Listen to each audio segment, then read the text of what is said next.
What's up, people? Welcome back to the channel. So in this video we're going to be talking about my personal opinion of the top 10 best lingering floodgates. These are in no particular order, so with all out the way, please enjoy and let's get into the video. Alright, so starting off with the first one, like I said, these are in no particular order. I'm not trying to say this is the worst and this and number 10 is the worst and number 1 is the best. It's essentially kind of want to do it is the more the more we go on the list, the more impactful and important these floodgates are. But at any point in Yu-Gi-Oh, any of these floodgates could be extremely good. Especially this first one we're going to talk about is Ghost Sister and Spooky Dogwood. Essentially, what this card does is it implies an effect to where each time your opponent special summons an effect monster during the main phase or battle phase, you gain life points equal to that monster's attack. So essentially what's happening here is every time your opponent would summon a monster, you gain life points equal to that monster's attack. So the reason why I kind of put this as number 10, because even though it's not super popular, in time, this card becomes extremely good and extremely useful. So depending on the situation you're trying to be in, or certain formats or whatever, this card could be a game changer. So that's why I decided to put this as number 10 on my list. Coming in at number 9 is Artifact Lancia. Now I understand that I'm gonna talk about another artifact card later on in this list that obviously way better than Lancia, but Lancia has proved to be a card that you don't want to just put in the back of your mind. It's especially because since decks, especially in the past 5-6 years, have really been focused on the graveyard.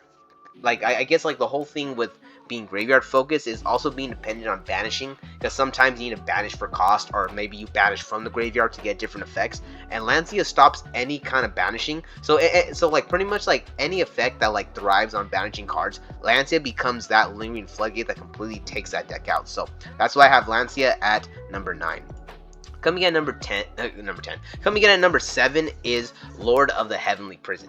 Now, Lord of the Heavenly Prison is a little bit of I guess a little bit of an out there option, because some people might think that how is it a lingering floodgate? And what it does is while this card is revealed, it prevents you and your opponent from destroying the back row. So even though this is not some crazy, this is nothing like Dron Lockbird or Dimensional Barrier, cards we'll mention later. This is more of a card that applies a very niche effect that's good for back row cards, but also it's good for for example against Unchained. If you want to kind of eliminate them from destroying the back row to kind of keep them from kind of plussing, this card right here single-handedly stops all that. So depending on the situation, Lord of the Heavenly Prison becomes a really interesting lingering floodgate. Coming in, and the next choice is Shared Ride. So Shared Ride is one that I guess a lot of people are gonna be oh, this is just like Maxi. To be honest, I threw this in here because I came up with 9 solid answers. And then my 10th one, I'm you know what, I'm just gonna throw in Shared Ride. So Shared Ride works similar to Maxi, to where for the rest of this turn, basically instead of every time they special summon, it'll be for adding cards. So for the rest of this turn, each time a card or cards is added from the main deck or graveyard to your opponent's hand, except by drawing them, you immediately draw 1 card. So essentially, instead of gaining 1 card per special summon, it's 1 card per add, which depending on the deck could be just as good as Maxi. It's just the fact that it's not a hand trap really prevents it from going to that next level. So that's kind of why I went ahead and threw in Shared Ride in this spot. And the next card I want to talk about is Dron Lockbird. To be honest, Dron Lockbird is really, really broken, especially in the current format that we're going into right now, to where a lot of decks are kind of dependent on searching. I mean, I wouldn't say they're all dependent, but a lot of decks to go off really want to search at least 2 to 3 times. Dron Lockbird prevents that, and Dron Lockbird throughout the history of Yu-Gi-Oh has been that kind of similar to Shifter, to where it was that grand equalizer for the graveyard. This is a grand equalizer but for the main deck. If you're playing a deck that just needs to search a million cards to put the unbreakable board, then Dron Lockbird is the way you either shut it down or really hinder it to where you could easily break that board. But at the same time, there's also a lot of players that have kind of learned that you need to build your board similar to Nibiru. You need to learn to play around the Dron Lockbird. So that's kind of why I kind of have it right here, a little bit below the middle of the list, kind of in the number 6 spot. Because although Dron Lockbird is is one of the main, like pretty much for the past like 2 months and probably for the next 3 or 4 months, it's going to be the main hand trap you want to run. It's not always a #1 option. So Dron Lockbird being here, I feel comfortable putting it in this spot.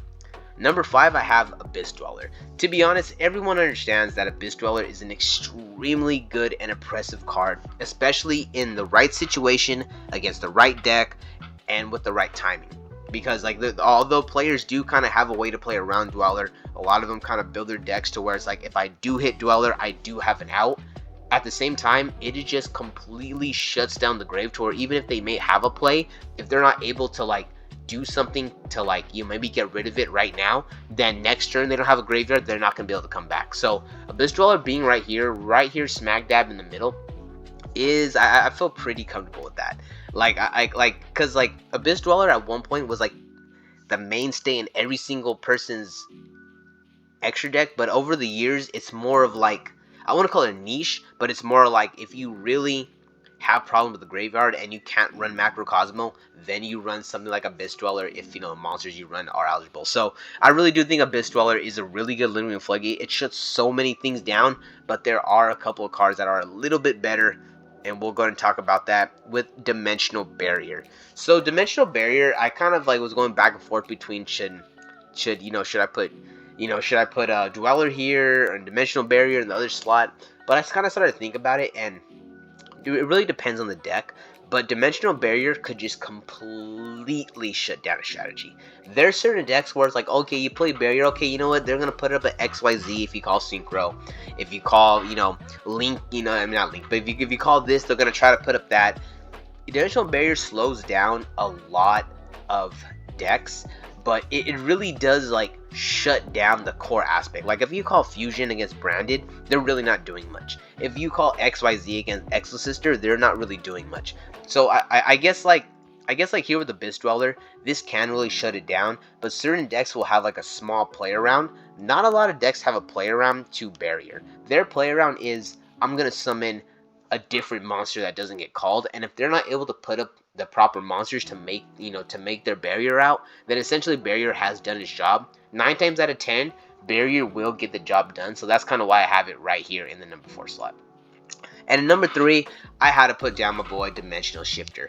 To be honest, Dimensional Shifter should have been hit on the recent list, but I understand why they really didn't want to hit it, because this is a good equalizer. If you get rid of Shifter, then everything's running rampant. Labyrinth is running rampant. Runic is running rampant. You're gonna have Fire King running rampant. Every single deck is just gonna not fear anything. Even random decks in the woodwork are gonna kind of come out of nowhere simply because you don't have Shifter. So I kind of feel that Shifter being in the position where it is, to where it's like it's the most annoying card to deal with, but at the same time it is one of the most impactful cards we have.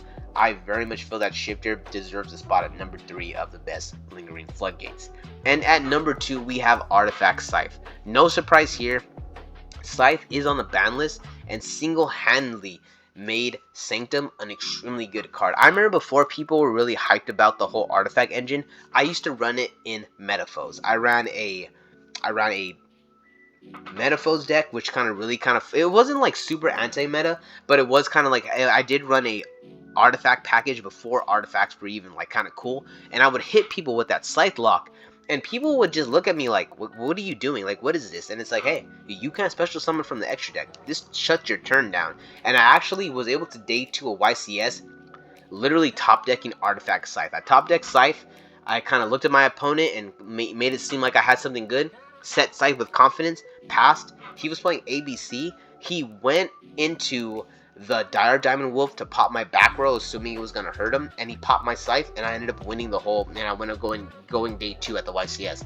So it's like I remember just Scythe was, in the beginning it wasn't really seen as something crazy, but then it slowly turned into this crazy, especially with the introduction of Crystron Halki Fibrax, it turned itself into a crazy freaking tech. So Artifact Scythe deserves a spot at number 2 on this list of lingering floodgates.